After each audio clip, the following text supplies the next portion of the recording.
Hello friends, welcome back in my channel. Friends, यदि आपने अब तक मेरे चैनल को सब्सक्राइब नहीं किया है तो प्लीज़ मेरे चैनल को सब्सक्राइब कीजिए ताकि मेरे जो न्यू वीडियोस हैं वो सबसे पहले आपको मिलते रहें। तो फ्रेंड, आज मैं क्लास 12th में इंटीग्रेशन का partial fraction, fundamental rules of partial fraction वाला पार्ट है, उसके कुछ क्वेश्चंस आपको सॉल्व करूंगा।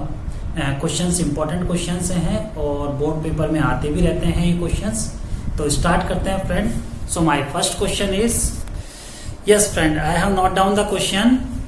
Evaluate integration 2x minus 1 dx upon x minus 1 x plus 2 and x minus 3। तो फ्रेंड, ये क्वेश्चन पार्शियल फ्रैक्शन वाले पार्ट से सॉल्व होगा। तो पार्शियल फ्रैक्शन में मैं आपको सबसे पहले ये बता दूं कि आप ये चेक करना है आपको कि जो न्यूमरेटर है तो उसकी जो पावर है, पावर में डिग्री, सो न्यूमरेटर में जो डिग्री या जो पावर है वो डिनोमिनेटर से कम होनी चाहिए।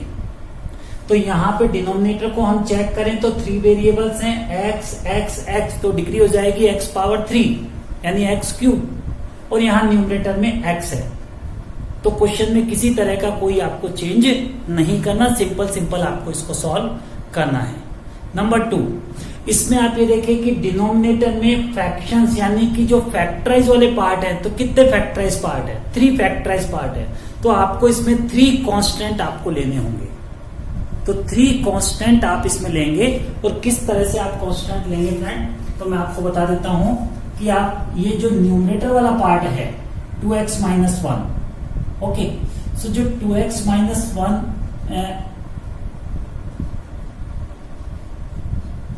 राइट, तो आप इसको लेंगे ए क्या है यहां पर? कांस्टेंट। ए क्या ले रहे हो आप यहां पे? Constant upon first factor x minus 1 plus second constant second factor plus third constant third factor, right, and divide by x minus 1 x plus 2 and x minus 3। तो फ्रेंड, आपको क्या करना है, जो क्वेश्चन है, देखिए यहां ये सबसे इंपॉर्टेंट पॉइंट है। यदि यही आपको समझना है तो सबसे पहले आपको क्वेश्चन है उसको आप इस पैटर्न में आप उसको राइट कर लेंगे, राइट। पार्शियल यानी छोटे छोटे part, partial, right. So now solve कीजिए। You will take LCM will become x minus 1 x plus 2 x minus 3, then a x plus 2 and x minus 3 यहां पर आएगा, प्लस b में x माइनस 1 आएगा, x minus 3 आएगा, plus c में ये नहीं आएगा, ये दोनों आएंगे,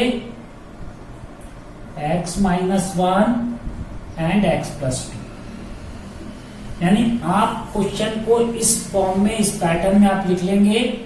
इसके बाद ये बोथ साइड आपका डिनोमिनेटर वाला पार्ट कट हो जाएगा, तो आपके पास ये पार्ट रह जाएगा 2x minus 1 equals to remain part same x plus 2 x minus 3 plus b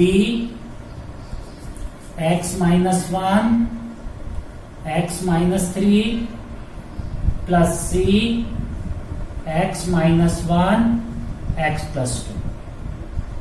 अब करना क्या है फ्रेंड, अब आपको क्या करना है कि जो कांस्टेंट आपने यहां पे लिए हैं A B C, in constant की क्या करनी है, आपको वैल्यू फाइंड आउट करनी है। तो वैल्यू कैसे करेंगे? आप कंपेयर करके करेंगे, राइट।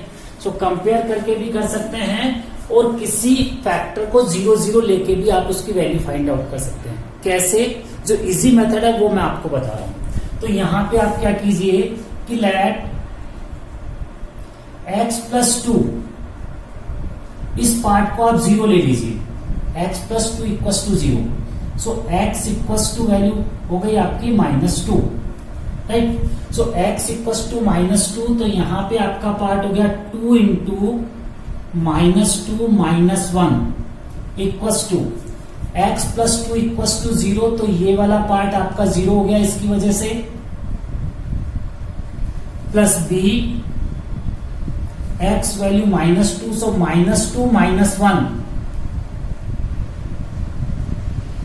x वैल्यू -2, सो -2 -3, प्लस x प्लस 2 वैल्यू 0, सो ये वाला पार्ट भी आपका 0 हो गया। सो ये हो गया आपके पास -4 -1, यहां पे b -3 -5, so -5 equals to 15b। Okay, so b equals to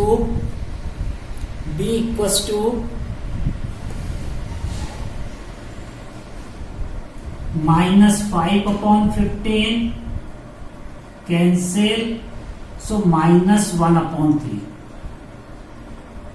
तो ये वैल्यू हो गई आपकी b की -1/3। तो अब फ्रेंड, अब आपको a और c की वैल्यू और फाइंड आउट करनी है, तो वो भी इसी तरह से वैल्यू आप फाइंड आउट करेंगे।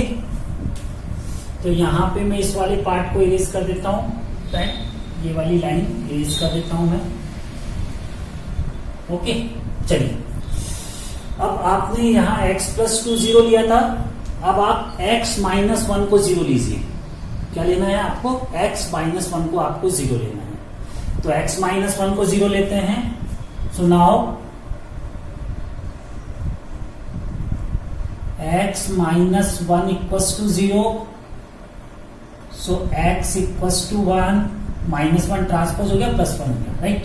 सो x वैल्यू 1 पुट कीजिए, तो यहां पे पुट करेंगे, सो 2 × 1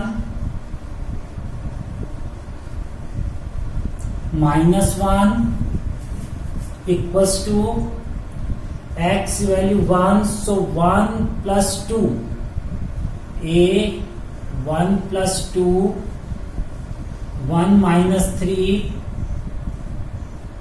प्लस ये 0 हो जाएगा, ये पार्ट 0 हो जाएगा, बिकॉज x -1 आपने 0 लिया है, तो ये 0 हो गया। सो b वाला पार्ट 0 हो गया आपका, और ये भी 0 हो जाएगा आपका, ये वाला पार्ट भी आपका 0 हो गया। ठीक है, तो ये दोनों पार्ट आपके 0 हो गए। तो यहां से इसको सॉल्व कर लीजिए। इधर कर देता हूं फ्रेंड, थोड़ा उधर स्पेस की प्रॉब्लम है, थोड़ा इधर कर देता हूं। ठीक है, तो ये हो गया 2 × 1 = 2 -1, सो 2 - 1 इक्वल्स टू, ये हो गया 2 + 1 3, सो a 3, और यहां पे हो गया -2, ये दोनों पार्ट तो आपके 0 हैं ही, so 1 equals to -6a, so a equals to -1/6। तो a की वैल्यू आ गई आपके पास -1/6, और b की वैल्यू आपके पास -1/3।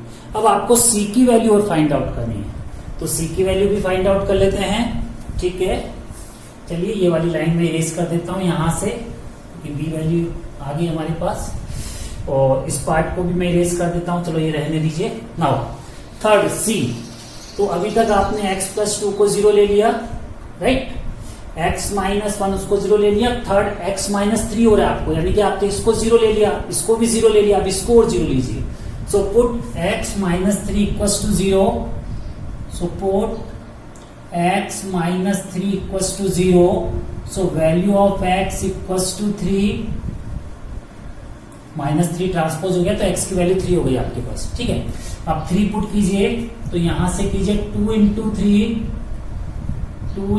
3 -1 इक्वल्स टू x -3 आपने 0 लिया, तो यहां पे x -3 0 की वजह से ये पार्ट आपका 0 हो गया, यहां भी x -3 है, तो ये पार्ट भी आपका 0 हो गया। यहां पे c है, सो x वैल्यू है 3, सो 3 - 1, और यहां पे ये वैल्यू है आपकी 3 + 2, तो 2 × 3 = 6 -1, यहां पे ले लेता हूं फ्रेंड, यहां ले लेता हूं, है ना।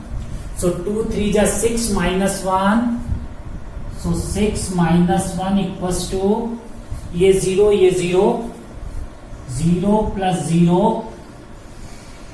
और यहां पे x की वैल्यू आपके पास ये हो गया 3 माइनस 1 हो गया 2, सो प्लस c साथ में 2 एंड 3 प्लस 2 मीन्स 5। ओके, तो ये हो गया 5 इक्वल्स टू 5 टू जा 10c, so c equals to 5 upon 10, cancel 1/2, so value for c equals to 1/2। तो आपने फ्रेंड a की वैल्यू फाइंड आउट कर ली, b की वैल्यू फाइंड आउट कर ली, c की वैल्यू फाइंड आउट कर ली। अब ये वैल्यूज क्या करनी है आपको, यहाँ a b c में आपको पुट करनी है ये वैल्यूज। तो यहां से वैल्यूज अपन पुट करना स्टार्ट करते हैं।